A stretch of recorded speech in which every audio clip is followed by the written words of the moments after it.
हाँ जी बच्चों, एनपीओ का एक क्वेश्चन है, देखते हैं। वो कह रहा है calculate amount of subscription outstanding for the year ended 31 मार्च 2020। 31 मार्च 2020 वाले दिन कितना सब्सक्रिप्शन आउटस्टैंडिंग में पड़ा हुआ है वो बताना है। हाँ जी, वो कह रहा है club has 200 members each paying annual subscription of 1000। तो मेरी इनकम एंड एक्सपेंडिचर साइड में जो इनकम जाएगी वो कितनी जाएगी, 200 मेंबर है और 1000 के हिसाब से कितने हो गए, 200 मेंबर हैं और 1000 के हिसाब से यानी 2 लाख रुपए मेरी इनकम और एक्सपेंडिचर अकाउंट में मेरी इनकम जाएगी। क्वेश्चन ने अपने आप ही दे दिया, लेकिन वो क्या कह रहा है, सब्सक्रिप्शन आउटस्टैंडिंग बताना है फॉर द ईयर एंडेड 31 मार्च 2020। उसके बाद कह रहा है सब्सक्रिप्शन मिला है 2,05,000 रुपए, टोटल सब्सक्रिप्शन मिला है 2,05,000 रुपए ड्यूरिंग द ईयर, और ईयर कौन सा है 19-20। एडिशनल इंफॉर्मेशन में कह रहा है सब्सक्रिप्शन आउटस्टैंडिंग 31 मार्च 2019 30,000 रुपए। 31 मार्च 2019 में 30,000 रुपए नहीं आए थे पिछले साल के, तो इस साल आए होंगे वो, तो 2,05,000 के अंदर वो इंक्लूड होंगे 30,000 रुपए। उसके बाद कह रहा है subscription received in advance on 31 मार्च 2020। कुछ पैसे एडवांस में आ गए अगले साल के लिए, तो इसमें से माइनस होंगे 2,05,000 में से। Subscription received in advance on 31 मार्च 2019, वो कह रहा है रिसीव्ड हुए एडवांस में 14,000 रुपए, तो वो इस साल की इनकम है 14,000 रुपए, तो वो इस साल में मैं क्या करूंगा, प्लस करूंगा। हाँ जी, तो मैं कैसे करूंगा, लिखूंगा subscription received for the year 2019-2020। Total subscription कितना मिला है, टोटल अमाउंट रिसीव्ड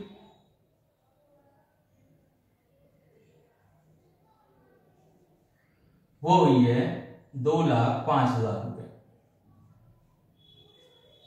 आगे कह रहा है सब्सक्रिप्शन आउटस्टैंडिंग ऑन 31 मार्च 2019 में 30,000 रुपए आउटस्टैंडिंग में है, तो ये मेरे इस साल में आए होंगे, तो इस साल में आ गए होंगे, तो ये 2,05,000 के अंदर इंक्लूड होंगे, तो लेस करूंगा, लेस आउटस्टैंडिंग प्रीवियस ईयर। और प्रीवियस ईयर कौन सा है, 31 मार्च 2019। ये कितने रुपए हैं, 30,000। उसके बाद आगे देखो subscription received in advance on 31 मार्च 2020 40,000। अगले साल के लिए 40,000 रुपए आ गए, तो क्या करूंगा, 2,05,000 में से ये भी लेस करूंगा, less advance received during the year.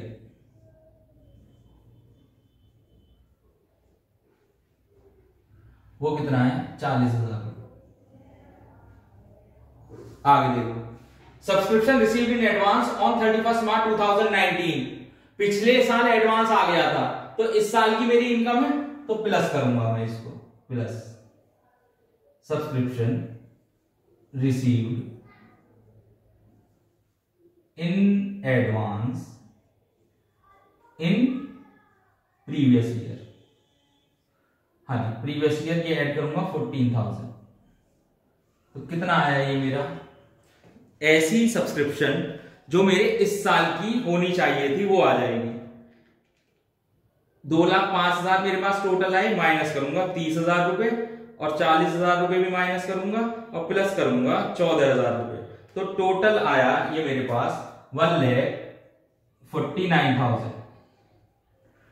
ये अमाउंट क्या बता रही है, 1,49,000, जो सब्सक्रिप्शन मेरा इस साल का था और उस साल में से कितना आया है, 2 लाख में से मेरे पास कितने आए, केवल 1,49,000 रुपए इस साल से रिलेट, तो कितने नहीं आए, तो सब्सक्रिप्शन आउटस्टैंडिंग कितना हो गया, subscription outstanding during the year is equal to 2 lakh मेरी इनकम टोटल आनी चाहिए थी, माइनस कितने आ गए, 1,49,000, तो कितने नहीं आए, 51,000।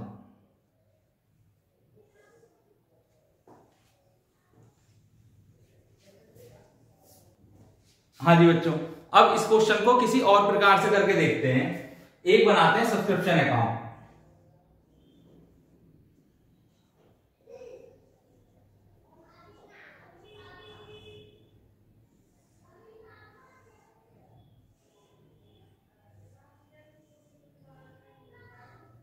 हाँ जी, वो कह रहा है क्लब के 200 मेंबर थे क्लब के पास और एक देता था 1000 रुपए। तो ये मेरी इनकम है। इनकम एंड एक्सपेंडिचर अकाउंट में, इनकम और एक्सपेंडिचर अकाउंट में ये मैं कहां की साइड लिखता हूं? बाय की side, bye subscription.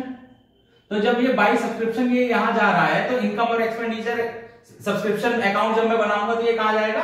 To side में, to income and expenditure account to ले। यहां पर मैं लिखूंगा 2 लाख रुपए सब्सक्रिप्शन में। इनकम तो मेरी 2 लाख की है, ये बाहर जाएगा 2 लाख रुपए। आगे देखो, वो कह रहा है सब्सक्रिप्शन रिसीव्ड हुआ 1,02,05,000 रुपए। तो ये मैं यहां लिखूंगा by receipt and payment account.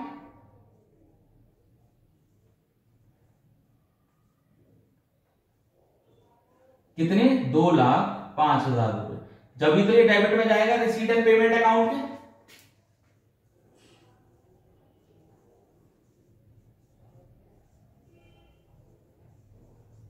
Payment account में, तो जब भी तो ये डेबिट में जाएगा टू, किस नाम से जाएगा? ये सब्सक्रिप्शन के नाम से, टू सब्सक्रिप्शन। कितने रुपए? 2,05,000 रुपए।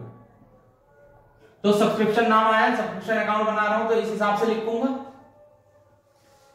आगे देखें, वो कह रहा है सब्सक्रिप्शन आउटस्टैंडिंग था पिछले साल का, तो इस साल ओपनिंग बनेगा। और ये मेरी क्या है? ये पहले ये बताओ, एसेट है, बैलेंस शीट में तो जाएगा। हाँ जी, ये मेरी एसेट है।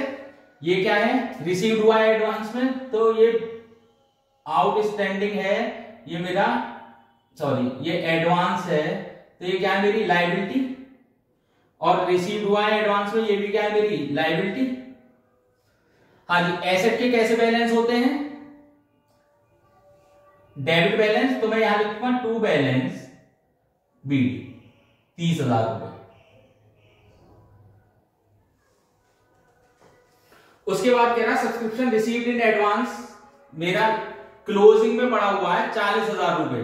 तो क्लोजिंग की बैलेंस में यहां लिखूंगा टू बैलेंस बीडी 40,000। और ये भी मेरी लायबिलिटी है, और लायबिलिटी का ओपनिंग बैलेंस कहां आता है? क्रेडिट साइड में, बाय बैलेंस बीडी, सॉरी ये आएगा सीडी। हाँ जी, ये आया 14,000। हाँ जी, तो इससे मेरा बैलेंस निकल आएगा यहां पर बाय बैलेंस सीडी, जो कि कितना आना चाहिए? 51,000 रुपए आ रहा था मेरा। तो 30, 270, 2,70,000, 270, 9, 51,000। ये आई बैलेंसिंग फिगर। ये क्वेश्चन इस हिसाब से होना था।